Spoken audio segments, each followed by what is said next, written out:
What if I told you one of the biggest obstacles to FIRE isn't your income or expenses, it's actually knowing where your money's going? Today, I'm going to walk you through setting up a Monarch Money account live. We talk about it all the time on the podcast, but we love this tool. And if you're worried that it sounds too complicated, we're going to break it all down today.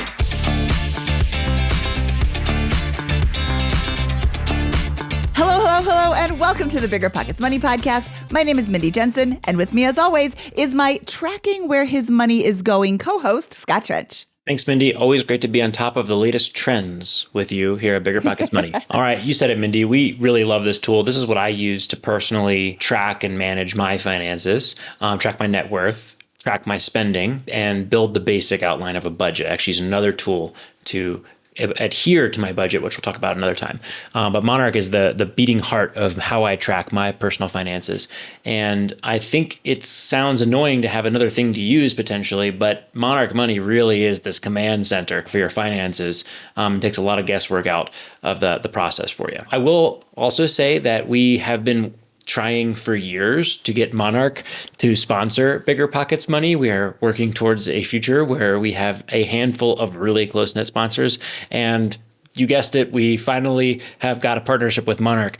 They didn't ask for this episode. We're giving it to them as part of a broader campaign sponsoring the show, but we just love the product so much we thought we'd use it. We do have a discount for members that'll be following the entire video on the top right corner of your screen right there. If you want to check it out, it's like $100 a year for this tool. It's not a break the bank, and I believe it saves me many times that amount in terms of time and then accuracy and understanding my financial position. Scott, what are some of the things that you feel are really important to be tracking when someone's looking at their net worth? I think it's everything, right? And it's how, do you have an understanding of where all your cash is? Do you have an understanding of where your debts are, what liabilities you have? Are these updating reasonably frequently, right? You can do this in a spreadsheet, right? All the stuff we're going to do today and talk about can be done in a spreadsheet or done on a piece of paper even. It's just the automation is so important at this point. There's so many transactions, little transactions that hit my credit cards or my bank account, or changes in investments as money is added on a regular basis. Every day the market moves and my portfolio ticks up or down. And just being able to look at those and just refresh things on an instantaneous basis is really important. It doesn't have to be every day. It doesn't have to be every month. It doesn't have to be every quarter. But at some cadence, you got to be checking these numbers. You cannot play the game of finance if you can't keep score. And while a spreadsheet's good, I think the new technology, and there's several apps out there like Empower, like Personal Capital, like Monarch Money that can solve this problem. Monarch just happens to be our favorite. And Scott, you said you didn't want to do this by hand every single day? Nope, I certainly do not want to do this by hand every single day, and I certainly like to kind of be able to check it. Yeah, and you said something that I thought was interesting, Scott. You said whether you check it every day, every quarter, every month. What do you think is a good cadence to check it? Because you get kind of obsessed, not you specifically, you like formally get kind of obsessed when you first start this and you're like, oh, I got to check it like every single day. When I first set up that Frankonomics portfolio with Frank Vasquez a couple of weeks ago, I was checking it multiple times a day, and I've stopped. I check it far less frequently now, but I'm wondering if when you're first starting checking your net worth, if it's detrimental to be checking every single minute, every single day. Is it better to check once a week or once a month? What are your thoughts on that? I check it every day. I check it every day. I check my fitness every day. I'm either tracking calories or weighing myself or making sure I'm doing some kind of workout.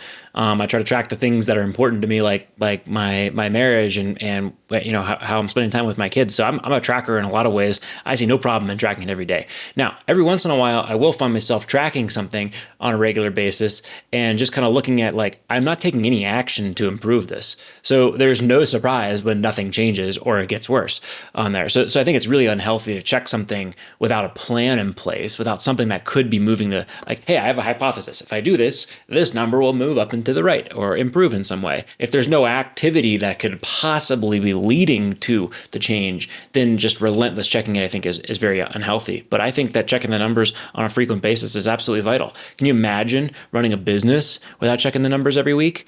I mean, it's just preposterous. So your net worth is bigger than many businesses for many of the people listening to this. Okay, but I'm going to push back a little bit. You said, can you imagine not checking in on your business? Running a business, you checking in, you can see, oh, trends are starting to go this way. I can make a change and it will change in your net worth. If you are invested in index funds, which is what the majority of everybody is suggesting now, invest in index funds, you checking in doesn't have any bearing on the results. So I can see somebody getting a little nervous, getting a little anxious during a bit of a downswing, and checking in obsessively would be detrimental. So for somebody who might not be benefiting from checking in as frequently as you do, what's the longest, the widest span that you would suggest somebody check in on their net worth? I think you should check in every month. And look, should you be relentlessly updating the portfolio value of your all index fund stock portfolio on a daily basis? No, that's probably very unhealthy. I completely agree.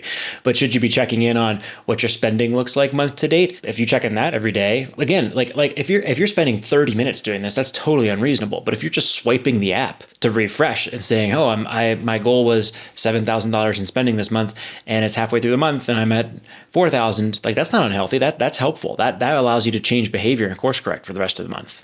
Okay. Well, I think that's a great answer, Scott. When you said net worth, I was just thinking stocks and investments. But yeah, your expenses are going to contribute greatly to your net worth. That's a great reminder. How often do you check it, Mindy? My net worth, I check almost never. How often does Carl check it? I was going to say I'm balanced out by Carl, who checks it every single day. Well, love it. Well, should we get into it? Let's actually go and set this thing up, and let's preview it. How much does Monarch cost? Monarch. Well, Scott, let's go in there and see. I am going to share my screen. I am on the Monarch Money website. It says up here, get 30% off your first year with code WELCOME. I am going to sign up with code POCKETS, POCKETS, and that will get me 50% off. And that's good for everybody who's listening to this podcast today. Yeah, I think it's like $100 a year. So it's like $50 for the first year if you use the code POCKETS when you sign up. All right, let's begin by connecting the account where most of your spending happens. The first thing that Monarch's going to do as you sign up is they're going to have you connect an account because the tool is useless. It's not, there's no value. If you're not willing to share the data from your credit card statement, or your bank accounts, or your investment portfolio with Monarch, then the entire premise is shot. It doesn't work. Like the whole point is this connects in real time with all of these financial institutions. So you have to get over this fear that a lot of people have of sharing that data. And if you can't, then use a spreadsheet, right? Do not use this app if you can't get over that fear. I will say that Mindy and I have, fairly large numbers in our personal portfolios, and we have no problem sharing this data in real time with these aggregators. The advantages of having it all clearly in place and being able to spot these things is so huge. And there's also additional safety that I view in sharing these numbers. Yes, there's risk always in sharing any data around there, but some of the safety that I perceive is when I check my statement, right? I'm rolling this or updating it on a regular basis. And if there's a big spike or drop, I know instantaneously. The app also lets me know from an alerts perspective if there is like a finance charge or something like that in there. So I can see these things in more real time, and that offers protection that you don't get if you do not share the data. So there's only trade-offs in this world. There's no perfectly free thing, but by and large, I think the benefits of sharing my data with Monarch far outweigh the risks, and I think a million people agree with me on that. So, if you're truly absurdly wealthy, maybe you have a different view on that. But I think that for most people with less than $50 million in net worth, this is probably a good tool. I have less than $50 million in net worth, Scott. So you are correct. So Plaid is asking me to log into Chase on my phone. So hang on a second. Let me do that. All right. So this popped up on my computer, and it's asking me 4 different steps. What accounts of mine at my bank do I wish to connect with? I checked all of my credit cards and my actual bank account. And this is important because I have, for example, I bank with Wells Fargo, and I have accounts that are personal and accounts that are business. And I choose to not share my business accounts with Monarch because I don't include those in my personal net worth statement. Those are cash. Presumably any cash in the business is required to run the business. And so I leave that cash in there and don't consider it my property until I distribute it from the business to myself. That is a great way to keep everything separate, Scott. I like that a lot. I think we talk to a lot of people who maybe don't keep everything so separate. And I like keeping things separate too. And another one I exclude is I have an account that I set aside cash that I believe is a conservative estimate of what I'll need to pay at come tax time. And so I'll leave that and exclude that from my personal net worth statement as well. That's not mine. That's the government's money. I'm just holding it for them and receiving interest. Okay, I have connected my bank and now I am going to hit skip for now. And let's see, connect your bank and credit cards. Okay, I just did that. Oh, now I have to connect my credit cards. Okay, so I logged into my credit card and Monarch, it asks if I can connect the accounts. Yes, please. Connect everything. Which do you want? I want them all. And authorize. So when you set up your account at first, you are going to have to connect all of your accounts. I think that, like you said, Scott, there's almost no point in doing this if you're not going to connect your accounts so you can have a holistic view of everything that's going on. I even go further and I'll say that it's not even that helpful to connect some of your accounts. It's just the whole point of this is to have a command center that has everything feeding into it, all of your expenses, all of your investments that you want to track here, because they're all interconnected and interflowing into one financial picture. Once everything's connected, you'll see something like this dashboard here at the outset. I need to connect more things. I don't have my investments connected here, my investment accounts. Are all your spending accounts connected to this point? I believe so. This is what's so powerful about this is we can already see just with the spending accounts, hey, here's how things are tracking this month versus last month, which I think is super powerful in terms of spending in your general household. So it's a very powerful tool. You can see what's going on here.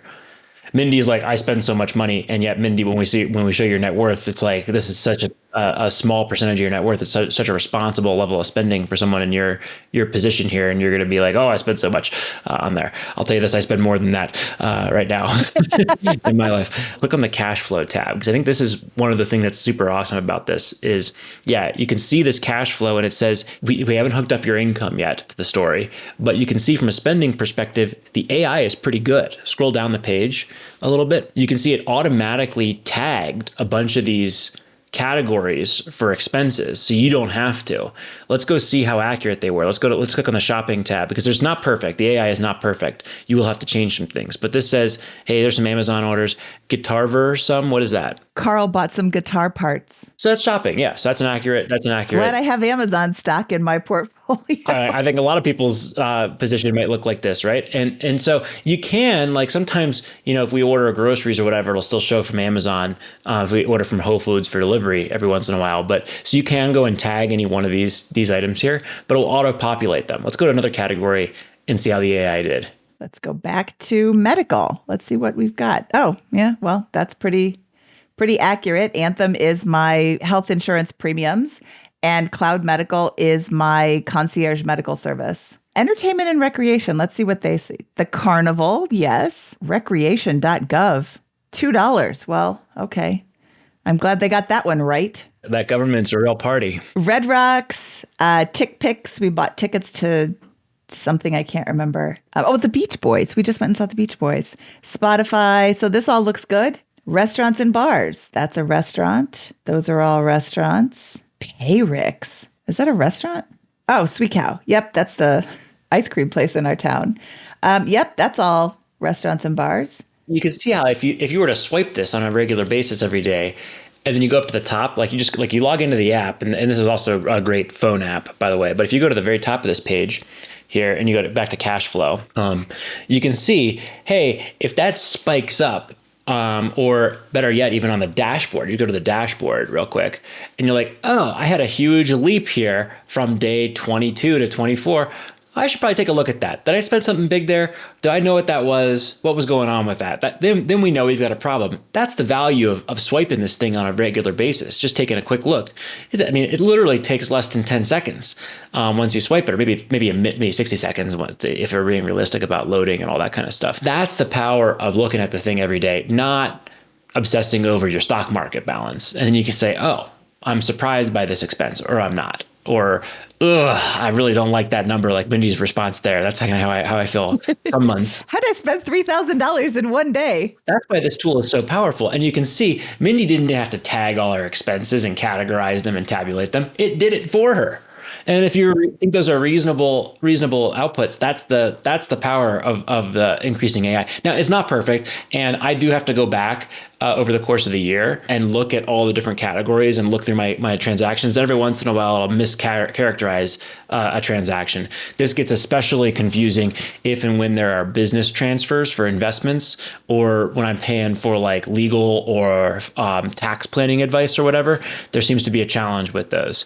Another big expense for me is I pay my own taxes, so it considers those an expense, and I don't really like to think about them that way. It's not really like a spending category for me. It's not perfect, but you can see it's pretty good at what it does. Yeah. And you know what, Scott? A couple of years ago, I tracked my spending with a Google form on my phone that went into a Google sheet that showed me where all my spending was. And I thought that was great for tracking in real time. But it's also really kind of time consuming. Every time you're making a purchase, you have to remember to put it in there. So what I like about Monarch is that it's not quite real time, especially if you're only checking it once a month, but it's real time enough that you can go in here and say, oh my goodness, on day 24, you're like, what's this big jump here? I mean, even back here on day 23, I doubled. Okay, that's not really such a good example. But last month on day 24, I spent $3,000. So that's something, if I wasn't aware of that, that's something that I can use to keep track of potential fraud, or I can use to keep my husband on board and say, hey, what are we swiping $3,000 for? I'm sure it was an actual thing we talked about, but not everybody is as communicative with their spouse about money as my husband and I are. So this is a pretty powerful tool. Let's go to budget real quick. I want to show that one off real quick. We got to all say a big thank you to Mindy, because she's being breathtakingly transparent with her finances on this particular show. Something that I would not feel this comfortable with. So thank you, Mindy, for doing this. Oh, sure. Why do I have $120 in income? Mindy, it looks like you spend $10,000 to $12,000 a month was what I saw on the first slide in there, or at least $10,000 to $12,000 last month. So let's say you have $12,000 to spend. That is a good point. Okay, now I can continue. Keep. I also want to call it one thing, Mindy, before we go on this. Could you go back two more here? You can also do this other type, category budget, which is another way of kind of going about it here. This is how I do it on there, which I think is a little easier for me. Is it just groups all the expenses into these buckets, and then I just go through and put them in. This helps me a little bit more because I know, I spent this much in food and dining this month. You know what? I like this better. And did you notice it saved all of the inputs and just moved them to a different place? I like that. So you can try this version. If you don't like it, you can go try the other version and you don't have to re-enter everything. I'm probably going to do $500 here. Mindy, we meet at a coffee shop weekly. I guess that's a business expense. That's a business expense, Scott. And I separate my business and personal expenses. Thank you very much. You're right. Yeah. All right. Fun money. Let's do $250 per month on that. Shopping, apparently that's my big one. So let's do $600 there and look to cut that back. Oh, Mindy, you're already at like $760 though. Clothing, Scott, I am currently in the middle of an epic weight loss journey, and clothing is something that I am going to have to swap out for the next few months because nothing fits anymore, which is a good problem to have. That's awesome. Congratulations. My gym membership, love to go there. Medical, I think that's going to be about $650 a month. Oops. And dentist, I think let's call that $50 a month because I can't remember how much that actually is. Financial fees, cash and ATM. Taxes is not something I am very good at budgeting for and need to get better at. Business, don't need any business here. So here we go. I still have a lot of money left to budget. I would suggest if you're going through this exercise the first time, for folks, Mindy, you may be different on this, but I would suggest you put in $2,000 into miscellaneous, or $1,000 to $2,000, because I find that when I do a bottoms up budget and guess at my numbers, my actual spending is at least that much higher in a given month because of all the quirks of life that go in and my lapses as a human being in terms of adhering to certain of those categories that I set for myself. I have $2,600 left to budget. I don't really think I spend $12,000 a month on average. So I'm going to keep this as just extra, and I'm going to continue. Yeah. Without that big spike last month, that looks pretty close to what you might be spending. Yeah. All right. View my budget. Income, gifts and donations. I have to refill out. Auto and transport. Oh, it looks like I spent, but I didn't have any money in there for it. Interesting. I like how it's red too. So it tells me you did something wrong or you went over budget. Well, let's click on it. Let's click on it and see the expense there. So let's click on auto and transport and go into there. So it says Denver public parking. You spent $21 parking at Denver and you didn't have that budgeted. At the airport, I sure did. You know what? That is a good point. Let's go back to the budget. Let's go to... Yeah, you can click on it. Oh, yeah, there you go. Yeah. Auto payment, parking and tolls. So let's do, you know what? I'm probably going to do about $75 a month in parking and tolls. Taxis and ride shares, I'm going to do 25 because those are, I'm either not doing any or I'm doing a ton. Auto payment, I don't have. Public transit. Gas. Ooh, I've got 2 electric vehicles and 2 gas vehicles. So I'm going to go $50 a month because I don't actually spend that much on the gas. And auto maintenance. Ooh, I just went way over budget on the auto maintenance. This zero, I just put $3,000 into my car. But that's not something that I'm going to have to do. I should, you know what? I should have auto maintenance in here because I have a 1987 and a 2003. I could pretty much guarantee something's going to break. Okay. No budget for home improvement? Did I miss that? Oh, there we go. Wow. This month it's probably going to be $2,000. What did I spend here? Oh, $200. 184, 175, and 172. 200 sounds good. I have most of the supplies already. Knowing you, there is no world in which home improvement ever ends, even after you build a brand new home from scratch with all new materials and finishes. Wow. That's like you know me or something, Scott. I think this is good to start. Oh, look, I'm already over budget on this entertainment and recreation. Why? What happened here? Oh, the carnival. Oh, Tick Pick. Yeah, we've got tickets to the Beach Boys. So, but I love how easy this is to just click on it and see, oh, this is sad. No transactions in this period for fun money. Well, I guess I'm going to have to change that. And I've already gone over budget on shopping. Hey, Scott, it's August 12th that we're recording this, and I've gone over budget on my shopping. I need to rein that in, I guess. Show 2 unbudgeted. What is that? Or just give yourself more there. That's a great reason to go over budget. Yes. Okay, how about this? 800. Now I'm good again. Because we are just setting this up for funsies, I would be more conscious of what you are actually choosing and changing when you change your budget. Have a reason for it or take it from someplace else. I am just showing you how easy it is to change things on your budget. Show 2 unbudgeted. 2 unbudgeted means I don't have any money in there for child. I don't have childcare expenses, and child activities don't start up until next year when Daphne starts playing lacrosse in the spring. Okay, so I think this is pretty good. I have $1,800 left to budget. Scott, would you recommend $0 budgeting? Is that when every dollar is accounted for? Or would you recommend left to budget so you could give yourself some grace in some of these categories? What I think Monarch is really good at is it is a wonderful way to track where you're at and where you've been, right? You can see your net worth journey over time. It's like, think about it as the accounting arm, the historical data set for your financial journey, right? I've been in this for years. I have years worth of financial data. I can see the trend lines in all these different categories of spending and my wealth.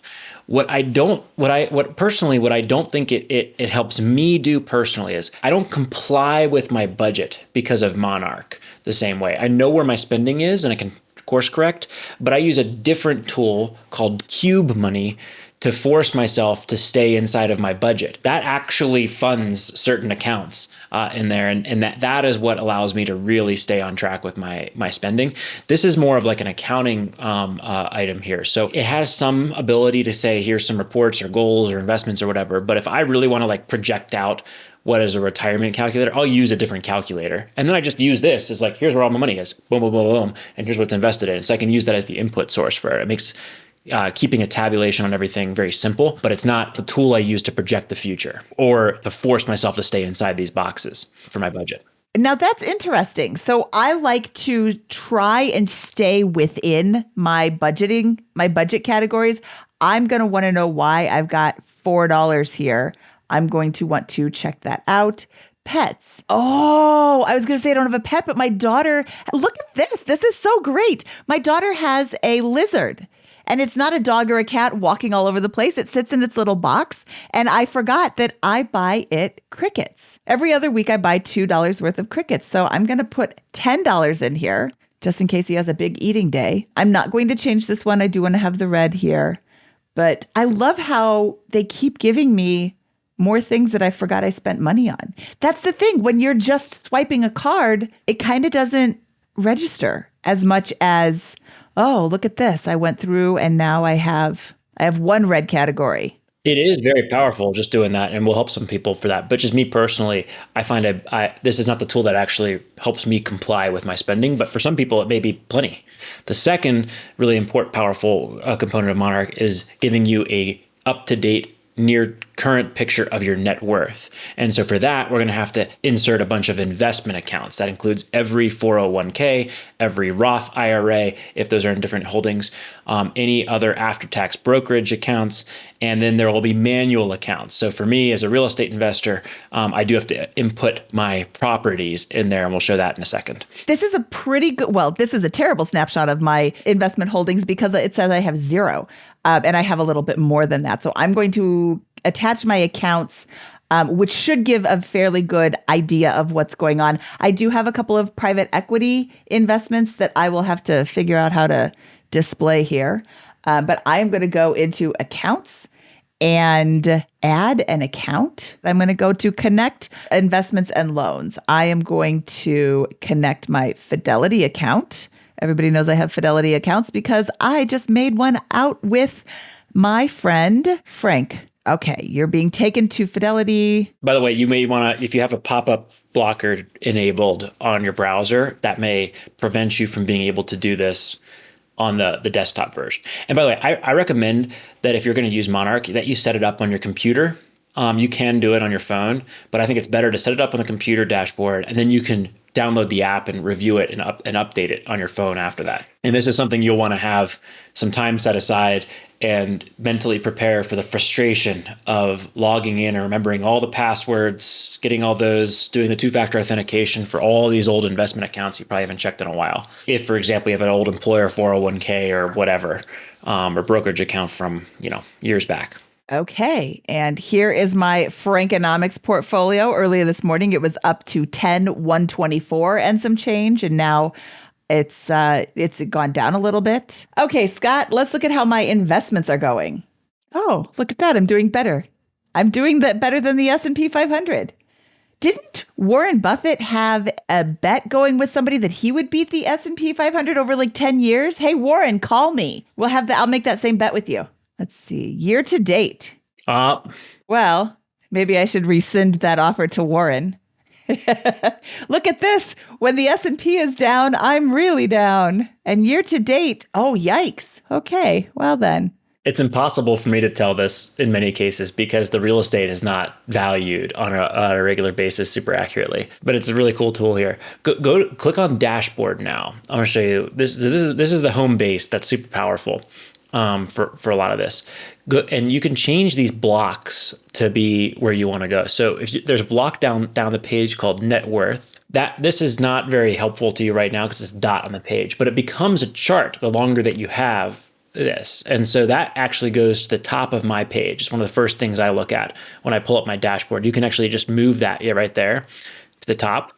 And then there's the next piece that I like to see is like my spending, because that's the one I can control. So I'll look at that. And then I have transactions as the third one. But that's just my personal preferred layout in terms of how I use the tool. But it becomes very powerful if you look at these three charts pretty regularly. You can see, okay, here's what's going on. Here's my recent transactions, and here's this. And then you can click into them, and they take you to those areas. I like this because based on what your specific needs are with Monarch Money, you can change things around. Mindy, let's add your house to the equation here. Can you go to accounts? Accounts? And then let's add some real estate. All right. Other assets. So what I would do here is go back, go to Zillow. Oh my. And then put your address in. We can blur this out here. But this is kind of cool because it uses the Zestimate to update the value of your property in real time. Now that could be a problem, right? If Zestimate's super unwieldy for your property, that's going to be a problem. And the Zestimate is not super perfect all the time, but it's reasonably close for me, right? I believe that my property is not way off from this estimate because I live in a suburb with lots of similar houses nearby. And so it's very useful there as well to add that in. And then you can also add your car. I am going to add so I have a primary residence and I have a home that I am tearing down and rebuilding. Now, this is wildly inaccurate for my primary residence, but I bet it's based off of the fact that I bought it for such a low price. Yep. So go to the type there and you can make this a secondary home or rental property. And I can't alter this? No, if you want, so I'll show you a second how to do that for a property where you want to manually input the value. Okay. This is my primary. I would like to manually input the value of that one. The other one I think is probably a good bet. Great. So go to add assets, that same category, and then go to add manual account. Oh, you could also have done what you just did. Sorry. Yeah. And then real estate. Primary home. You will, of course, have to update this value periodically. You have to name it. So then, of course, it won't update from here. That's okay. So now where did that move? Oh, look at that. That changed my net worth just a pinch. Now, Mindy, you have a mortgage, right? I do have a mortgage.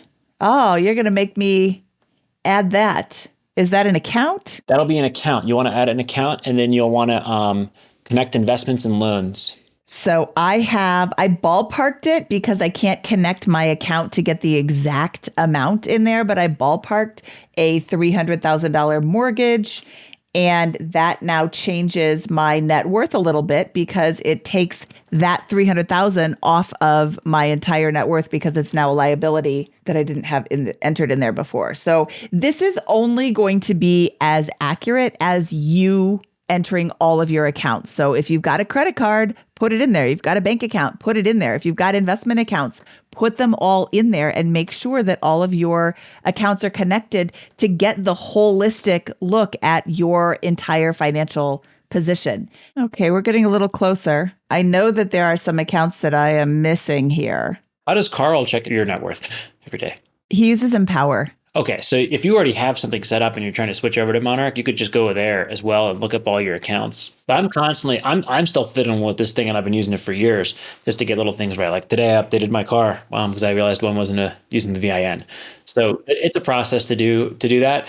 Probably a good cadence is once a month or once a quarter. You go in, you check your spending, you make sure everything's categorized correctly, and the AI didn't screw up and categorize your CPA bill as a personal spending item or whatever it is.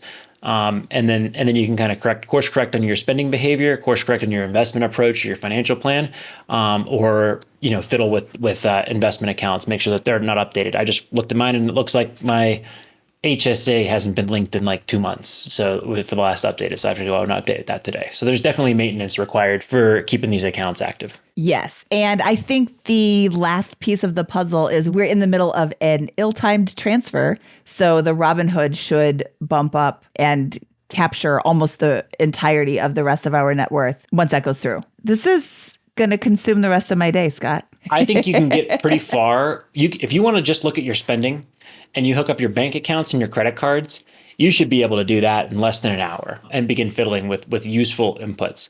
If you want to get a truly up-to-date net worth tracker and you're a FIRE individual that has more than just a couple of simple investment accounts, you may be spending quite a bit of time linking up whoever services your mortgage and fiddling with your old HSA or 401k or whatever. So I would definitely set aside a day or figure that you're going to do 3/4 of it in the first setting, and it will take you another couple weeks or a month to fully round out the product there. And then you want to set up your dashboard, and then from there I just look at it in there, and that helps me. When we're going to set up our budget, it's pretty easy to say, is this realistic? Nope. Because we spend way more than that every month for the last 12 months. That's not a good budget on this particular item. It's very helpful when you're doing that. And the monthly financial review with your spouse or whatever is just a few minutes of looking at this thing. So I find that very helpful. Yes, so much easier once you have all of the information in one spot. I don't have to go and look at my individual credit card statements and look at my bank account and look at our investments. And like we have investments in multiple different platforms. We're still consolidating those. So trying to gather all of that information is going to be kind of a hassle for the monthly money meeting. But for everything to be in one place, it's super easy to keep an overview of where things are going and keep track of trends. And Scott, when I said I was going to spend the rest of the day on this, I meant that I am just going to be fascinated and play and tweak and move things around and double check that I have all the accounts in here, as opposed to it's going to take me all day to do this. Now I'm just going to play. I mean, how long did this take? Like 45 minutes or an hour to set all of this up? I didn't have to go gather up all my logins. So if you have those all in one place, like you use a password manager, because that's a really great way to make your life easier. Yeah. Or if you just have the same insecure password for all of your financial accounts, which we do not recommend. Yes. No, password 123 is not a password for anything that I use. If you're like me and you have old accounts and all that kind of stuff, this is a great way to set up your password manager and update all those accounts at once. That will be very painful and tedious, but then you can get them all into your password manager as well if you choose to use that. So this process can kill two birds with one stone. All right. Scott, this was a lot of fun. You're going to like this, Mindy, if you've never used it before. I think it's the best net worth tracker, spending tracker software in existence right now for normal folks that have relatively normalish financial positions and are looking to accumulate. I do think the limitations are it's not super great if you have a lot of sprawling private investments. Like you got 30 rental properties. This is not your tool. There will be some benefits to using this in other capacities, but it's not going to really help you achieve that goal. But if you have mostly publicly traded investments and retirement accounts, for example, this is a very, very powerful way to track your finances, check your net worth regularly, understand your spending, set a basic budget, and all those kinds of things. So, and it's pretty cheap, I think, like $100 a year for this. The amount of time this saves me is pretty incredible.